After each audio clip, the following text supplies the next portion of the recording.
Assalomu alaykum, og'aylar, yaxshimisilarmi? Harmonlar. Bu safargi zakazimiz Navoiyda Dilkash kafening yonidan kirib kelgan edi. O'ng qo'lda nechanchi joy? O'ktam akaning uyi bo'ldi. U ariqda fondament quydik Botir akaning uyini. Shu Botir akaning brati O'ktam akaning uyida steyashga bordiyor quydik. Steyashimiz 300 kvadrat bo'ldi. Bordiyorimiz 58 metr bo'ldi.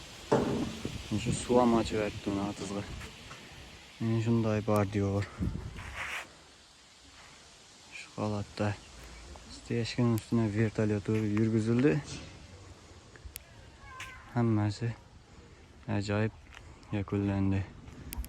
Kimga shunday xizmatlar kerak bo'lsa, nomerlar qoldiramiz, bemalol aloqaga chiqib quydiravasizlar. Orqa ko'rinishi mana. Arqa bilan bordiyor bo'ldi. Mana shunday ko'rinishda.